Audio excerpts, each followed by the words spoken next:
Un año, Karin, como decíamos, se cumple de este horror. 5 familias por lo menos, y ahora te voy a explicar, porque el por lo menos que fueron a vivir el mejor momento de su vida, al nacimiento de su bebé, y que se fueron a su casa solos, sin tener una explicación en ese momento. Y decimos por lo menos porque hablamos de la muerte de 5 bebés, pero se especula, se piensa que hay más bebés que fueron envenenados, pero que no perdieron la vida a manos de esta enfermera. 10 imputados, decía recién nuestro compañero Popochi en el tape, porque hay mucha corresponsabilidad ante este hecho. Familias que todavía no tienen justicia, familias que todavía duelan a sus hijos y que esperan una respuesta para tener por lo menos un poco de paz, Karin. Ya lo creo. Como vos decías, es el momento más feliz y te encontrás con que vas y sucede esto.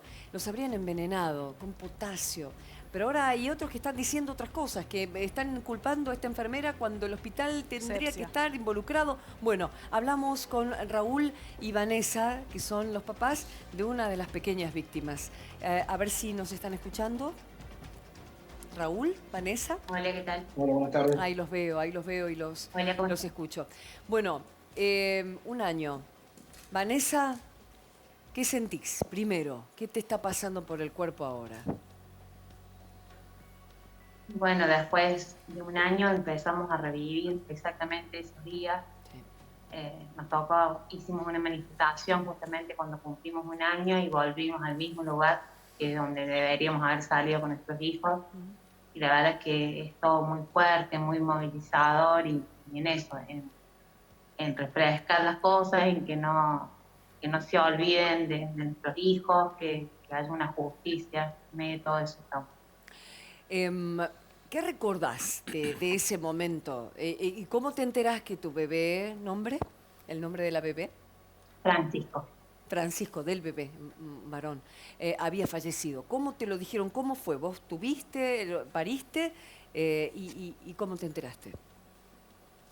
Sí, yo fui a una cesárea programada porque tenía cesáreas anteriores, en un embarazo controlado, en donde estaba todo bien, y nace mi hijo un 18 de marzo, a la 1:30 que nace él, cuando yo todavía estaba en una sala de recuperación, entró una doctora a decirme que el bebé lo iban a internar, que tenía una arritmia.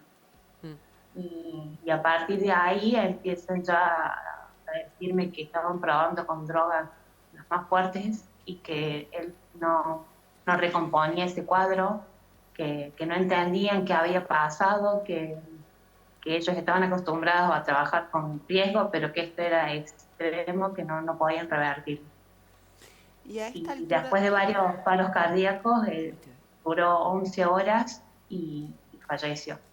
Pero eran drogas ¿te dijeron que eran drogas experimentales o medicamentos que estaban drogas probando? para tratar de revertir la situación, porque era una arritmia muy grave y querían revertir eso. Pero ellos mismos me explican que justamente no sabían por qué, empiezan a buscar que yo tenía alguna patología o algo que quisiera que este cuadro se diera de esta forma y no había nada que justificara esto.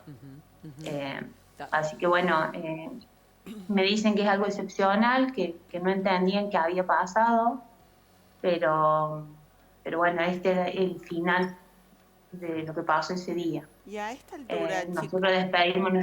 Sí, perdón. A esta altura, con todo lo que ha sucedido, hubo renuncias, detenciones. ¿Ustedes están conformes con la investigación y con los resultados que arrojó hasta el momento? Y a esta altura hemos visto un montón de cosas ya.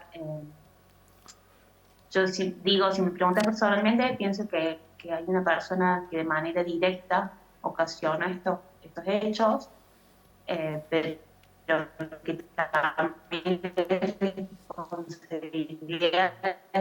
manera indirecta, cualquiera pudiera hacer cualquier cosa, también son responsables. De manera indirecta del resto de las muertes, porque si a lo mejor ese 18 de marzo se hubiera hecho las cosas como correspondía y esto hubiera hecho una denuncia judicial, hubieran cambiado las cosas. Claro, hay una, está la enfermera, está detenida. Sí, es Brenda Agüero. Brenda Detenida. Agüero. Y vos desconfías de ella. ¿Ustedes qué piensan con respecto a ella? Yo no la reconozco, en mi caso en particular, como digo, es una cesárea y paso yo a otra sala. Claro, Y vos nunca después de viste. esto ya empiezan a decirme que mi hijo estaba descompensado y yo la verdad que no reconozco a nadie. Claro, claro. Vanessa, Pero sí hay testimonios Vanessa, de Raúl, mamás que sí la reconocen. primero abrazarlos, porque es imposible el dolor que pasaron, ¿no? Sí. Pero recién contabas cómo te empiezan a explicar lo que estaba atravesando Francisco y que te empiezan a preguntar por antecedentes tuyos, por cuadros físicos tuyos, casi dándote la responsabilidad, ¿no?, de lo que estaba ocurriendo, y una se llena de preguntas en un momento de tanta vulnerabilidad como es un posparto y como es un puerperio, pero en algún momento te empezás a enterar de los otros casos, porque hay 4 casos más, además del de Francisco, y empezamos a entender, más allá de la situación de esta enfermera, la red de corresponsabilidad que sucedía en el hospital. Pero para eso tuvimos que hablar de por lo menos 5 casos. ¿Cómo te contactaste, cómo te enteraste de esos hechos? Nosotros venimos, después de marzo, a empezar un duelo como de manera natural, no quedándonos claras algunas cosas, pero bueno, pensando que había sido algo ocasional que nos tocó. Y esto es en marzo, y en agosto recién la noticia sale en los medios y me enteré por la tele, me enteré viendo un noticiero como cualquiera que se está investigando de nuestro hijo. Y empiezo obviamente a buscar abogado o alguien para ver si realmente estaban hablando de mi hijo. Ni siquiera sabía si estaban hablando de él. Y de esa forma nos enteramos. Y ahí es cuando empiezan a aparecer todos los testimonios de las madres. Nos fuimos enterando todas iguales, todos por la tele. Y hay 8 bebitos que sobrevivieron, una situación crítica también por esas fechas, ¿verdad? Raúl, el papá de Francisco, ¿vos querés agregar algo, por favor? Queremos escucharte. No, simplemente que ese día, cuando nace mi hijo, no me dejaron ingresar al hospital. Se manejaron de una manera Cuando injusta. es por ley tenés que ingresar, no podés ingresar. Bueno, ahí nunca respetaron nada, y cuando él fallece, cuando él está en terapia, recién me dejan ingresar para verlo, en un estado crítico ya. No me dejaron ni verlo, ni alzarlo, no tuvimos la posibilidad de nada. Después que él fallece, el protocolo de ellos se rompe y puede ingresar cualquiera al hospital y hacer lo que quiera. Bien. Para finalizar, el proceso continúa. Ustedes, el mensaje, si podemos volver, no tenemos más la comunicación, chicos, que estaban andando muy mal, a ver si se puede volver a retomar. Ahí están. Raúl, Vanessa, ¿cuál es el pedido concreto? ¿Están conformes con cómo viene el proceso? Nosotros pedimos que la justicia sea amplia y que determine todas las responsabilidades, de manera directa y de manera indirecta. Ese es nuestro pedido. Sí. Porque acá, como dijimos, son muchas las personas que están implicadas y que queremos que la justicia actúe para todos los ámbitos. Bien, bien, así será. Así será. Te mando un abrazo muy grande. Dijiste 18 de marzo y mi hija cumple ese día.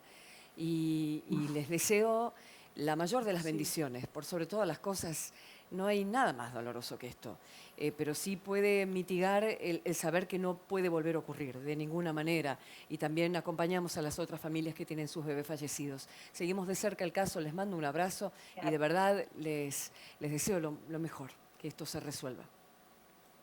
Muchísimas gracias. A vos, a ustedes, Raúl y Vanessa, los papás de una de las víctimas en Córdoba del Hospital Neonatal. Hasta un ministro hay involucrado en esto, ¿no? Muchísima gente, imputado. Por eso sería interesante que ahí la justicia...